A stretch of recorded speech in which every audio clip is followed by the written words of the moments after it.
welcome back inside the home office, and welcome back to a brand new edition of NEC Women's Basketball on the Run.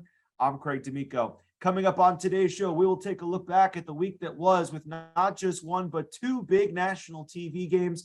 We'll take a look at our top stars of the week. We will chat about some stats, and we'll preview this upcoming week's schedule, which features the most historic rivalry in the Northeast Conference, the 30th annual Battle of Brooklyn.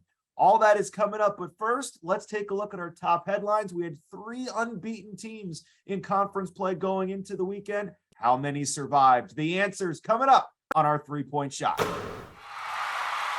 So we start our three-point shot at the very top of the standings. Three unbeaten teams going into this past week. So we'll take our first look at the reigning regular season champions, the FDU Knights, who were in action on a nationally televised ESPNU game on Thursday against the St. Francis Brooklyn Terriers. And then they had to travel out to Fairfield 2 days later for a Saturday matchup with Sacred Heart. In the Terriers game on the U, the Knights took their opponents to school, jumping out to a 14-2 lead after the first 10 minutes with 8 turnovers forced in the first quarter. The Knights went on an 8-0 run to start the second. They led 38-9 at the half, and they would go on to win rather comfortably 70-39. The Knights made a season high 14 threes in the game, including 5 by Abby Conklin and 3 by Sierra D'Angelo, who both finished in double figures.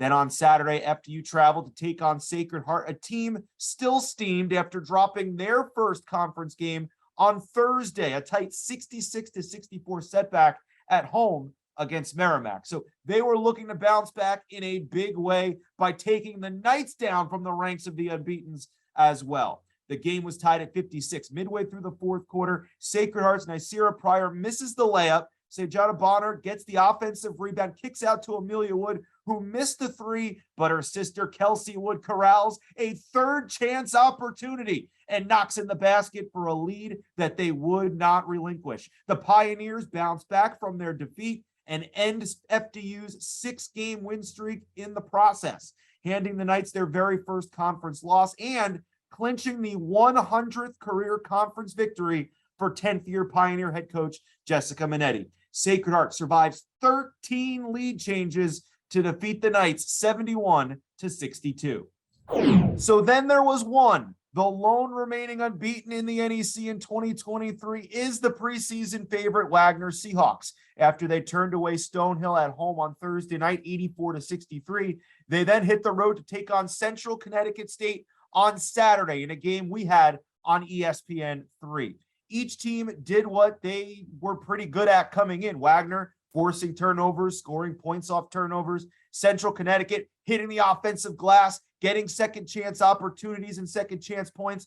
The difference in this game, though, was Wagner staying calm and composed and making the plays late. It certainly wasn't a clean finish, but they got to the finish. Twice in the fourth quarter, Central got to within 5 with a chance to get within a score, and both times they were denied. First, Alex Cowan gets the ball back after a block and follows through with a bucket, and then after missed free throws by Forever Toppin that would have cut the lead to 3, Wagner was able to hold on. Wagner improves to 6-0 for the first time in program history with a 57-52 win. Kem Wabadu had a double-double, and both Alex Cowan and Z Thibault were in double figures scoring as well. So here's how things stand after 4 weeks of conference play on this, the 10th anniversary of the last team to run the table and go undefeated in the Northeast Conference, the 2013 Gold Rush Quinnipiac Bobcats. The Wagner Seahawks stand alone at the top of the standings with a 0 in the loss column. They've been stacking up wins like a can of Pringles. Sacred Heart and FDU, they're both 5-1, each suffering their first defeat this past week. FDU, of course, as we mentioned, lost to Sacred Heart. St. Francis Brooklyn is in 4th place at 4-2. And remember, the top 4 teams in the standings earn home games come March in the NEC tournament. Then you have Central Connecticut State, Merrimack, and SFU all at 2-4. Stonehill 2-5, and the LIU Sharks approaching the halfway point, still in search of their first win. Time now for the Heat Check, featuring the top 3 stars from Week 4. First, a shout out to a star who just missed our list. Emily Bramante of Stonehill, the 5th-year Skyhawk. I saw her in person Thursday night against Wagner, and it is incredible how much of the offense runs through her, what a communicator, what a leader she is for that team on the court. She had 15 points in that game against the Seahawks, and then a double-double, 21 points with 6 threes and 10 rebounds against LIU. What a great weekend. And so we wanted to make a note, but she just missed out on our top 3. Our top 3 star is Alyssa Fisher. Fisher was busy on Thursday night, scoring 26 of her team's 39 points on 11 for 23 shooting on a nationally televised showdown against FDU on the U. Then, in the Battle of St. Francis, she led her team with 18 more points in the winning effort. Fisher stands as the second leading scorer in the league.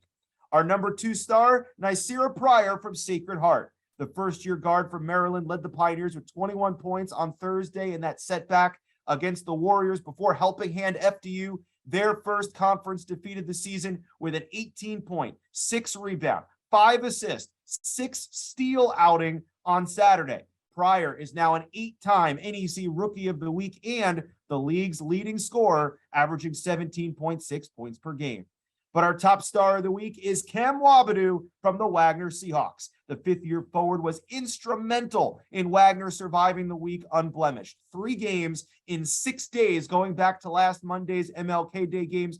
Quite a tough stretch, but Wagner won them all. Cam recorded a double-double, her second of the season, with 14 points, 12 rebounds against the Skyhawks, and she led all scorers with 16 points and 4 rebounds against Central Connecticut. She said in our ESPN3 postgame that she got off to a slow start in conference play this season, not quite what she would have liked, but she got in her head that her team needs her. She has to perform. They're coming for that championship, and boy, has she performed these last few games. She was our star of the game on the ESPN3 broadcast, and Wabadu was our top star in all the Northeast Conference for Week 4.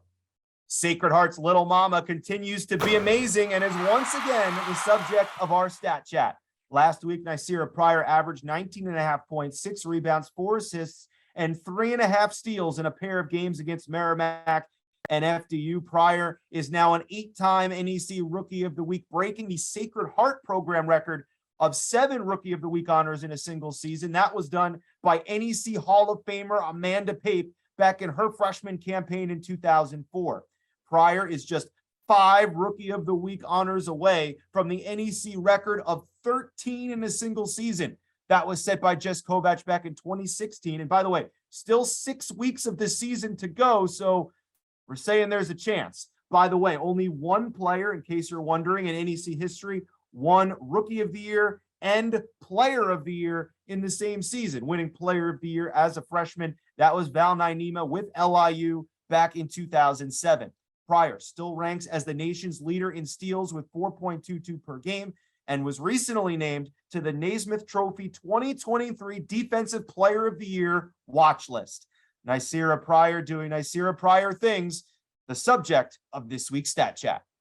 This week, we have a Thursday-Saturday schedule, and by the end of Saturday, we will have all but just Wagner hitting the halfway point of their conference schedule. 8 games down, 8 to go. Let's take a look at our games to watch this weekend. Here's what's coming up on tap. We start on Thursday. Sacred Heart will visit Brooklyn to take on the Sharks. Central Connecticut will meet Merrimack, and FDU will be looking to rebound from their first NEC loss as they go all the way up to Loretto to take on St. Francis. But our feature game will be the Wagner Seahawks, traveling across the Verrazano into Brooklyn to take on the St. Francis Brooklyn Terriers. Can Wagner keep their record unblemished? Can they stay unbeaten, or will the Terriers hand them their first defeat? The Terriers did sweep both meetings between these two schools from last season. Then on Saturday, the Fairleigh Dickinson Knights will host Merrimack. Stonehill will take on Sacred Heart, and we'll see Central Connecticut State in Loretto to take on the Red Flash. But our feature game is 2 p.m. on ESPN3 and SNY, the historic 30th annual Battle of Brooklyn. Myself and Pam Roker will be on the call. With St. Francis College moving their campus to Livingston Street this year, this rivalry actually got a little bit closer. Now these two schools are just separated by over a half mile of concrete jungle in New York City. The Terriers have won a record 6 straight Battle of Brooklyn games and 9 out of the last 10. With the last Sharks win and the lone Sharks win over the last decade, coming back in 2016 in overtime. This current run over the last 10 years has allowed St. Francis Brooklyn to grab the all-time Battle of Brooklyn series lead 16-13 over their arch rivals. Now, these two teams just met in the non-Battle of Brooklyn game at St. Francis Brooklyn back on Martin Luther King Day, and St. Francis Brooklyn won that one 66-60. Alyssa Fisher netted 20 points. Freshman Tyra Myers had 14 and made some clutch plays late, including the go-ahead for good layup to break a 57-all tie with just over 2 minutes to go.